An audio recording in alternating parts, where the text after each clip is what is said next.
తూర్పుగోదావరి జిల్లా అనపర్తి నియోజకవర్గం బిక్కబోలు మండలంలోని బలభద్రపురం పేరు ఇప్పుడు సంచలనంగా మారింది. ఆ గ్రామంలో ఎటు చూసినా కన్నీటి గాథలే.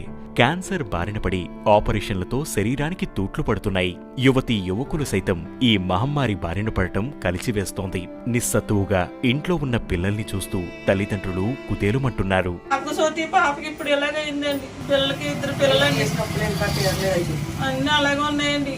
నా కొట్లో బాబు చేసిన నొప్పులు అలాగ ఉన్నాయండి. ఇంకా ఇప్పుడు ఈ పాప కూడా పాలు పాప కోసం అయితే చాలా ఇప్పుడు ఇంచుమించు 3 లక్షల దాకా ఖర్చు అయిందండి పాపకి అయితే అండి.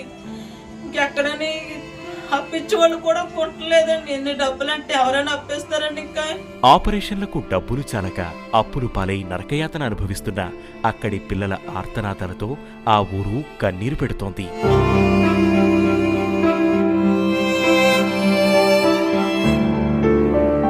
ఈ దుస్థితికి ఇక్కడి గ్రోసిమ్ పరిశ్రమే కారణమనే ఆరోపణలు బలంగా వినిపిస్తున్నాయి.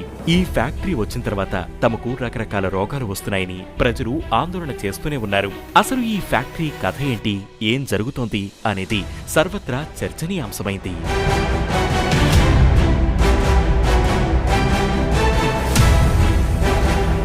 2018లో టీడీపీ హయాంలో ఈ పరిశ్రమ ఏర్పాటుకు రంగం సిద్ధం కాగా పలు కారణాలతో అడుగు ముందుకు పడలేదు.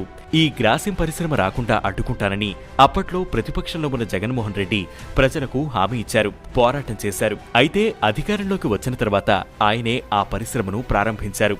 దాంతో తెలుగుదేశం ఆందోళనకు దిగింది. దీనిపై ప్రజలకు అవగాహన రావడంతో పరిశ్రమకు చెందిన వాహనాలు రాకుండా ముట్టడించారు. అప్పటి సర్పంచ్ రామిరెడ్డి 500 రోజులకు పైగా ఆందోళన చేశారు.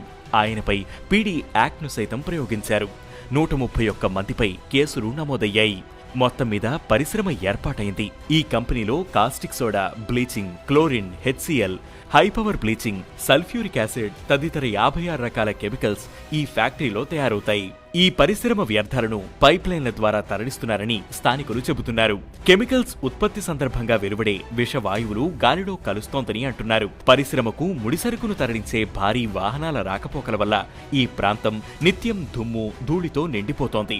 దీంతో ఇక్కడ శబ్ద, జల కాలుష్యాలు అనూహ్యంగా పెరిగాయి. ఇటీవల ఎమ్మెల్యే నల్లమిల్లి రామకృష్ణారెడ్డి గ్రామంలో పర్యటించినప్పుడు పలువురు ప్రజలు ఇదే విషయాన్ని ఆయన దృష్టికి తీసుకువచ్చారు. క్యాన్సర్ రోగులు ఎక్కువైపోతున్నారన్నారు.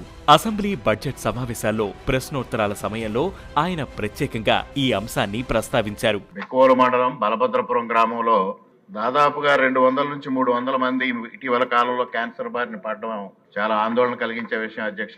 ఏ ప్రాంతంలోని లేని విధంగా ఒకే గ్రామంలో దాదాపుగా 200-300 మంది క్యాన్సర్ బారిన పడడం, ఇటీవల కాలంలో దాదాపుగా 30 మంది వరకు మరణించడం కూడా జరిగింది అధ్యక్ష. అంతే ఒక్కసారిగా రాష్ట్రం ఉలిక్కిపడింది.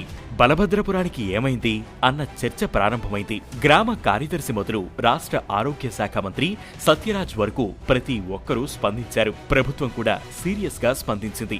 అప్పటికప్పుడు నిపుణుల బృందాన్ని నియమించింది. గ్రామంలో స్క్రీనింగ్ టెస్టులు నిర్వహించారు. మొత్తంగా 105 మందికి క్యాన్సర్ సోకినట్లు తేలిందని మంత్రి సత్యకుమార్ ప్రకటించారు.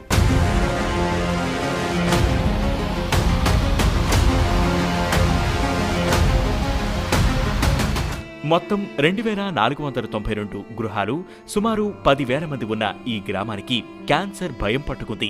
ఆ ఊరి వారితో సంబంధం కలుపుకునేందుకు ఇతర ప్రాంతాల వారు ముందుకు రావడం లేదు. ఆ స్థాయిలో భయం ఏర్పడిపోయింది.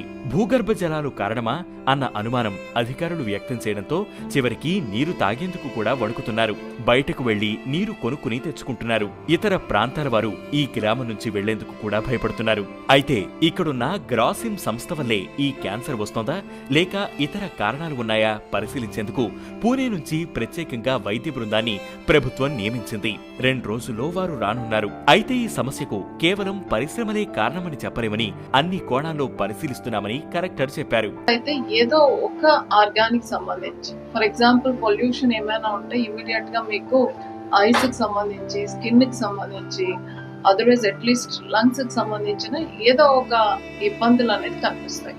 మనకి ఇక్కడ అది కనిపించలేదు. అయినా అది రూల్ అవుట్ చేయకుండా ఉండడానికి వీఆర్ కండక్టింగ్ డీటెయిల్ స్టడీ. మరి ఈ గ్రామంలోనే ఇన్ని క్యాన్సర్ కేసులు ఎందుకు వస్తున్నాయి? ఉమ్మడి తూర్పుగోదావరి జిల్లా వ్యాప్తంగా ఉన్న 19 నియోజకవర్గాల్లో లేనంత తీవ్రత ఈ ఒక్క గ్రామంలోనే ఎందుకు ఉంది? ఇది అంతుచిక్కని ప్రశ్న.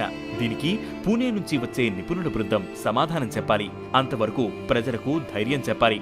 ముఖ్యంగా కూలీ నాలీ చేసుకునే ప్రజలు ఈ క్యాన్సర్ మహమ్మారి బారిన పడి ఆర్థికంగా, మానసికంగా, శారీరకంగా చితికిపోతున్నారు. వైద్యం కోసం లక్షలు ఖర్చు చేసి అప్పులు పాలవుతున్నారు. వాటిని తీర్చుకోలేక పిల్లల్ని సైతం చదువులు మాన్పించే పరిస్థితి నెలకొంది. తక్షణం ప్రభుత్వం వీరి వైద్యానికయ్యే ఖర్చుని భరించి అన్ని విధాలా వారిని ఆదుకోవాలి. మంచినీటితో సహా ఆహార పదార్థాలు ప్రభుత్వమే కొంతకాలం సరఫరా చేస్తే మార్పు వస్తుందనే కోణంలో కూడా పరిశీలించాలని నిపుణులు సూచిస్తున్నారు.